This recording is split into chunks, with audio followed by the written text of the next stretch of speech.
क्या कभी आपने सोचा है कि अगर स्वर्ग सच में है तो वह कहाँ है, और अगर नरक सच में है तो क्या वह मनुष्य के मृत्यु के बाद ही मिलता है?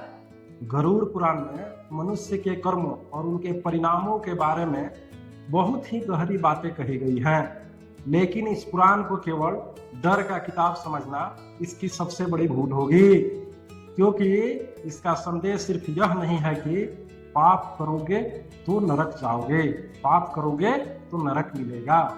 इसका संदेश इससे कहीं बड़ा है। आप जैसा कर्म करते हैं वैसा ही परिणाम आपके जीवन में लौटकर आता है, और शायद सबसे बड़ी बात, मनुष्य अपने कर्मों से स्वर्ग भी बना सकता है और नरक भी बना सकता है। मैं बताते चलूं कि गरुड़ पुराण हिंदू धार्मिक साहित्य का एक बहुत ही महत्वपूर्ण पुराण है। इसमें भगवान विष्णु और गरुड़ के संवाद के माध्यम से जीवन, मृत्यु, कर्म, आत्मा, अंतिम संस्कार और मृत्यु के बाद की यात्रा जैसे विषयों का वर्णन मिलता है। आज हम एक ऐसे सवाल पर बात करेंगे जिसका संबंध केवल मृत्यु के बाद के जीवन से नहीं बल्कि हमारे आज के जीवन से भी होगा। मनुष्य के लिए स्वर्ग क्या है और नरक क्या है? गरुड़ पुराण में कर्मों के परिणाम और मृत्यु के बाद जीव की यात्रा का वर्णन मिलता है।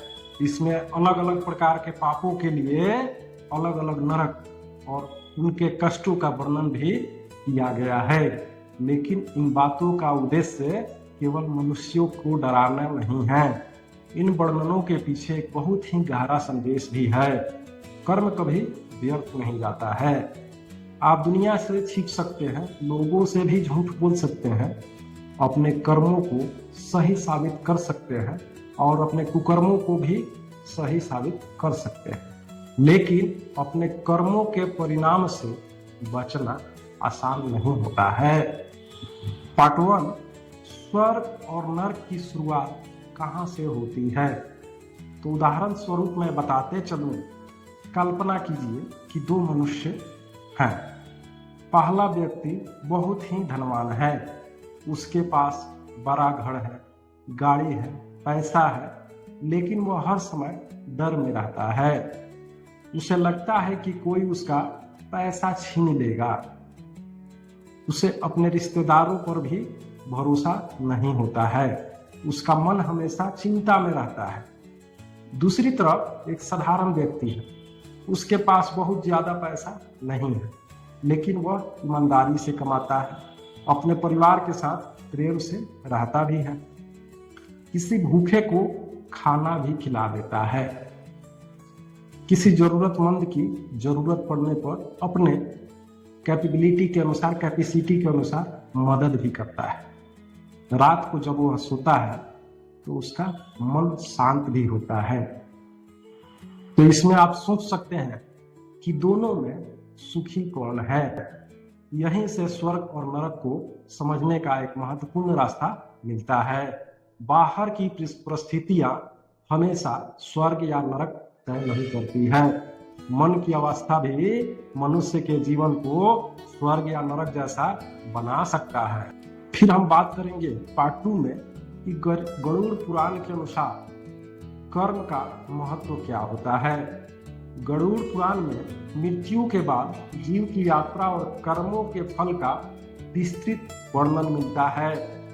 इसमें यह विचार बार बार सामने आता है कि मनुष्य के कर्मों का फल उसे भोगना पड़ता है। अच्छे कर्मों का परिणाम सुखद और पाप कर्मों का परिणाम दुखद बताया गया है। यानी केवल यह कहना पर्याप्त नहीं है कि मैं अच्छा इंसान हूँ। प्रश्न यह है कि आपने किया क्या है। आपने किसी कमजोर के साथ कैसा व्यवहार किया है। ये सारे क्वेश्चन जो मैं पूछ रहा हूँ ये प्रश्नवाचक चिन्ह के साथ है। आपने अपने माता पिता के साथ कैसा व्यवहार किया है। आपने किसी गरीब को देखकर घृणा किया है या प्रेम किया है, द्वेष किया है या प्रेम किया है। आपने किसी की मजबूरी का फायदा उठाया है या उसकी मदद की है। लेकिन मनुष्य की पहचान उसके शब्दों से कम उसके कर्मों से ज्यादा होती है। पार्ट 3 में हम लोग जानेंगे गरुड़ पुराण के अनुसार कि मनुष्य किस किस प्रकार से अपने कर्म फल को भोगता है। पार्ट 3 में हम लोग एक कहानी के अनुसार समझेंगे कि मनुष्य का कर्म फल कैसे देता है। मान लीजिए किसी नगर में 2 व्यापारी रहते हैं। एक का नाम था धर्मदास और दूसरे का नाम होता है लोभदास।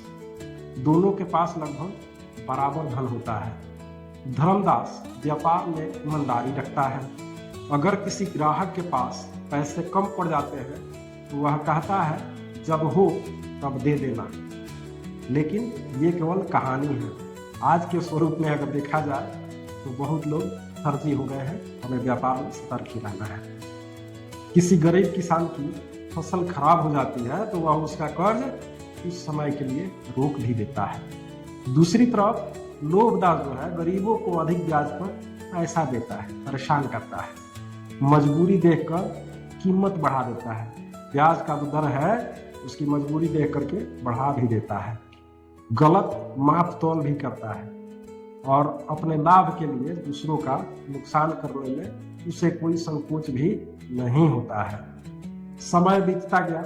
एक दिन दोनों की अचानक मृत्यु हो गई। जब दोनों अपने कर्मों के सामने खड़े हुए तो उनके पास अपना धन नहीं था। यह संसार का नियम भी है।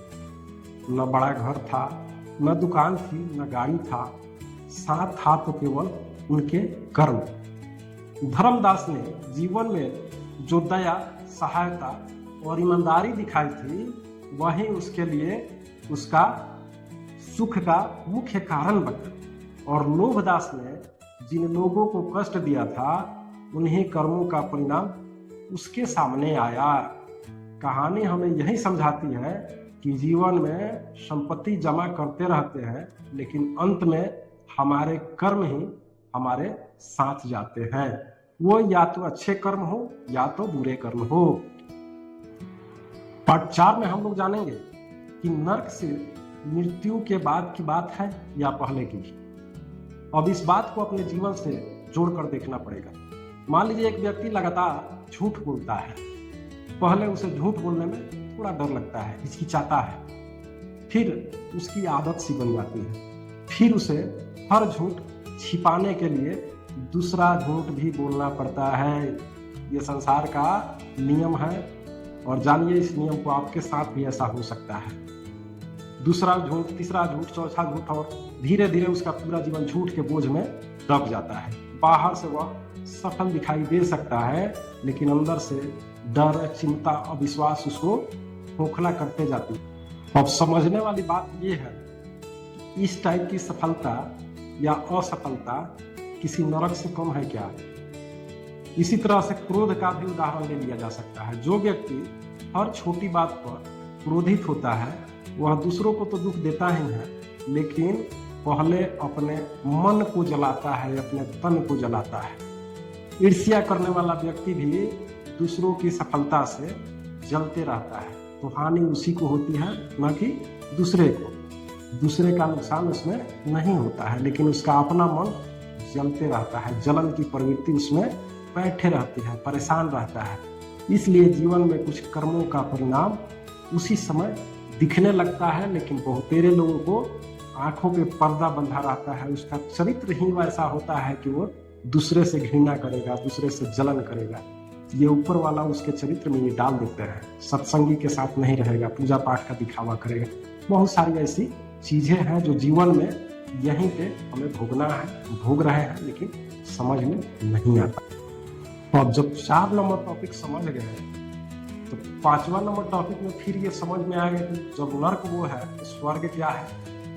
तो स्वर्ग का अर्थ केवल सोने का महल या सुख सुविधा नहीं समझना चाहिए। एक ऐसा जीवन जहां अपने मन में अपराध बोध नहीं के बराबर हो या कम हो, आपके रिश्ते में प्रेम हो, आपकी कमाई में ईमानदारी हो, आपके व्यवहार में दया हो और रात को सोते समय आपका मन आपसे यह न पूछे कि आज मैंने किसी का बुरा तो नहीं किया, बल्कि आपका मन कहे आज मैं किसी के काम आने की कोशिश की।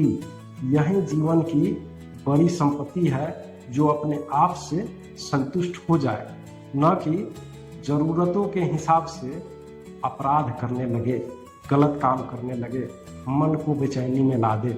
ऐसा काम नर्क के बराबर ही है। चूंकि कहानी गरुड़ पुराण के अनुसार चल रहा है, तो 6 नंबर पार्ट में हम लोग यह समझ सकते हैं कि गरुड़ पुराण हमें डराता है या चेतावनी देता है। तो कई लोग गरुड़ पुराण में वर्णित नरकों को सुनकर डर जाते हैं, लेकिन हमें इनके पीछे छिपे संदेश को भी समझना चाहिए। क्या संदेश वो दे रहा है? पुराणों में पापों और अपने परिणामों का वर्णन मनुष्य को यह चेतावनी देने के लिए किया गया है कि अपने कर्म करने से पहले उसके परिणाम के बारे में जरूर सोचना चाहिए।